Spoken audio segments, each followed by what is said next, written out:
Can I really help people? What if I'm not good enough? What if people reject me? These are three questions that chances are, if you've ever said this to yourself or asked yourself these questions, then they're stopping you, slowing you down, and standing in your way of having success online. In this video, I'm going to share with you why you ask yourself these questions and exactly what's happening so that you can leave all of that behind. And then I'm going to share with you 5 steps that you can take immediately so that you can simply solve your problems and serve more people.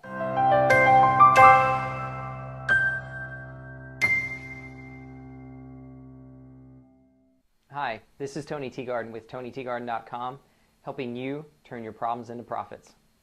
Chances are, if you are an expert, a specialist, or a coach in your field, and you've been attempting to apply yourself online so that you can get more access to customers, clients, and be able to charge higher prices, but you're not having success, then chances are these 3 questions have come up at some point in time. What I want to help you do in this video is take a few steps so that you can begin to realize what's happening, why it's happening, and exactly what you can do next to overcome it. So the number one thing is to be able to acknowledge that these 3 questions are simply a myth.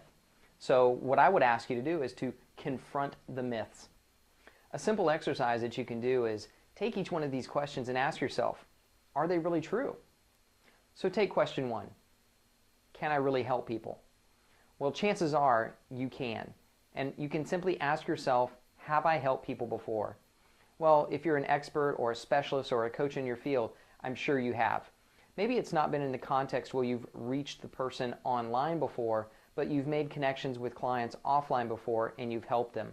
So number 1, that debunks that myth. Number 2 is I don't know if I'm good enough. Well, we've already answered that question. If you've helped someone before in your area of expertise and it's been offline, then guess what? You can certainly help them if you take your business online. And question number 3, what if people reject me? Well, I've got news. They're going to. And the bottom line is you've probably dealt with rejection all of your life. It's just a matter of how well have you dealt with it. Matter of fact, if you've ever gone through the dating process, you've probably been rejected. I've got some good news though. You are still here. That's right, you're still here. You haven't died. And matter of fact, going through the dating process, as I'm sure all of us probably have at some point in time, you've probably been rejected. But you're not dead, so that's the good news. When it comes to rejection, I'm going to give you a little bit of an idea of how I never have to deal with rejection, and it's a really good feeling, but it's also something that's done very strategically. But before we go any further, simply ask yourself this question. Do you provide transformational value to your client?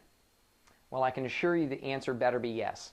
If not, then you've got a real problem on your hands. But I'm probably guessing if you're an expert, a specialist, or a coach in your field, then this probably shouldn't be a problem. One myth I'd like to debunk is that everything online is instant, and it's simply not. Certainly if you're an online marketer and you're experienced and you understand Facebook and pay-per-click and advertising and things like that, then sure, you can turn on instant traffic and have some instant results. But if you're an expert in your field and it's not online marketing, then chances are there's going to be a learning curve. You see, the concept is that online there is a delay, especially if you're dealing with content marketing and writing blogs and doing videos and things like this. Online, there's going to be a delay in your results. Let me give an example. You see, offline, you get immediate feedback from the prospects that you are speaking to. You can read body language, you can understand their tone and their voice, and you can begin to really understand whether or not this person is in sync with you or out. Online, you don't always get that luxury. Matter of fact, generally your feedback is crickets. At this point, things get worse because you begin to measure all the wrong things. You're measuring what we call vanity metrics. Vanity metrics are things like your +1s on Google or your Facebook likes or your retweets on Twitter. Now, I'm not saying those aren't important, they are, but they're certainly not a measurement of how well you're doing online and how much money necessarily you're going to create. The real metrics that you want to pay attention to are how many new subscribers are you getting on your newsletter every day? How many people are buying your digital or your offline products through your website? Where are they coming from? And specifically, are they requesting high-end consulting with you or coaching? Notice the word there, requesting. So all in all, you want to make sure that you are measuring the right things. So let's start by giving you 5 major steps that you can take to begin to move yourself towards having a much more lucrative online business. Step number 1, do you have a clear purpose behind your business and your brand and why you do it? Believe me, if you're not clear on your purpose and why you do it, and you're not communicating that throughout your brand, you're not communicating that out to your audience, they don't know what you stand for, and it's hard for them to get behind you to do so. Step number 2, get crystal clear on your ideal client and the problems that they want solved. Notice the language that I use there. It's the problem that they want solved, not the problem that you want solved. You see, you really have to get a clear understanding on who your ideal client is and what problems that they want solved, and communicate to them that you know that they have the problem and that you know how to solve it. If you don't, you're simply talking at them instead of to them. Without a customer avatar, you try to be everything to everybody. And at that point, you become nothing to no one. And that's when those vicious crickets come back. Step 3 is having a steady flow of ideal clients coming your way. I akin this to simply having a bank account that's stuffed full of cash that you don't have to worry about the bills getting paid. When you're in this space, believe me, you operate at a much higher level. You actually are much more excited and much more creative. See, in your business, when you don't have a steady flow of clients, it's just like not having money. You become stressed, you have a lot of anxiety, and you simply don't show up in your highest good so that you can serve more clients. You also tend to come across a lot more needy. Step number 4 is absolutely imperative. Without it, everything else can be simply a waste. Step number 4 is simply having systems in place that will sort and sift for you so that you're only speaking to the most ideal prospects. This is the part where I was telling you where you actually get to do the choosing instead of them choosing you. And number 4 is one of my favorite places to work because it allows me to have a lot of fun and to only pick those that I'm going to enjoy working with. So step number 4 is just being able to naturally have a conversation and invite only those that you want to work with you. Step number 5 has 3 parts to it. Step number 1, take action.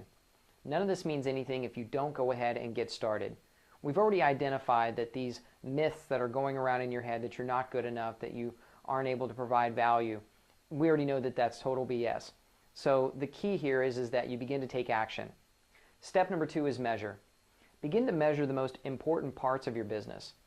Where are you getting your clients from? How many? Who are they? How many are subscribing to your blog? How many people are buying your products? And how many of them are requesting an opportunity to work with you? Listen, in an inconsistent world, people crave consistency.